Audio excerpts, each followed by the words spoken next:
మిగతా హామీల కోసం దరఖాస్తులు తీసుకోవడం కోసం ప్రజాపాలన పెట్టడం జరిగింది.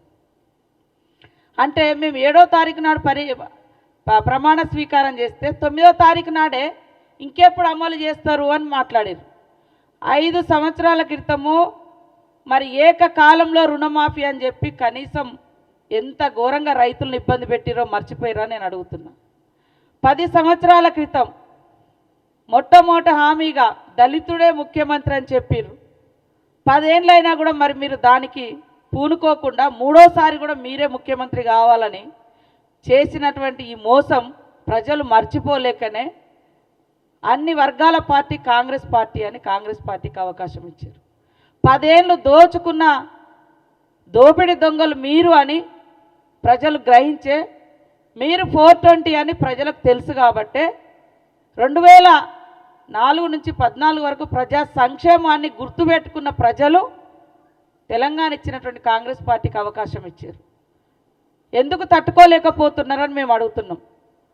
ఇవాళ ఒక ప్రజాస్వామ్యబద్ధంగా జరిగినటువంటి ఎన్నికలలో మెజార్టీ మాకు వస్తే తెల్లారి నుంచే కూలుస్తాం పేలుస్తాం అని చెప్పేటువంటి ఈ మాటలు ఎందుకు ఇంత దురహంకార మాటలు, ఇట్లాంటి దుర్బుద్ధి అని మేము అడుగుతా ఉన్నాం. కాబట్టి 420 మీరు ఇచ్చినటువంటి హామీలు అమలు చేయకుండా 10 సంవత్సరాలు ఇష్టానుసారంగా గడీల పాలనను గల్లీ బిడ్డల మీద రుద్ది ఎంజాయ్ చేసింది మీరు. మేము అధికారానికి వచ్చిన మరుక్షణం నుంచే ప్రజల కోసం ఎలాంటి అభివృద్ధి కార్యక్రమాలతో పాటు ఇచ్చిన ప్రతి హామీని అమలు చేయాలని ఆలోచిస్తున్నది మా కాంగ్రెస్ ప్రభుత్వం. అదే కాకుండా ఆటోల విషయంలో ఇవాళ మహిళలకు ఒక ఆర్థిక స్వేచ్ఛను, ఆర్థిక స్వతంత్రతను, ఆర్థిక స్వావలంబనను కలిగించాలి.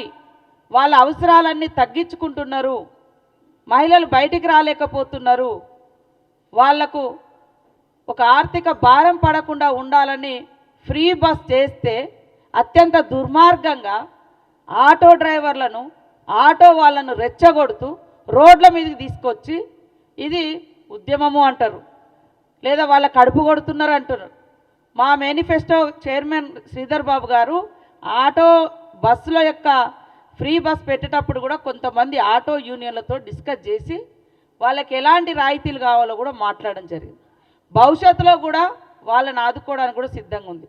కానీ ఇంకా ఎలాంటి సమస్య లేనట్టుగా ఒక ఆడకూతుర్లు వచ్చి స్వేచ్ఛగా బస్సులలోకి వస్తే ఈ ఫ్యూడల్ భావజాలం కలిగినటువంటి మహిళలంటే చిన్న చూపు చూసేటువంటి ఈ టీఆర్ఎస్ పార్టీ, మహిళలంటే తీవ్రమైనటువంటి వివక్షతకు గురి చేసేటువంటి ఈ టీఆర్ఎస్ పార్టీ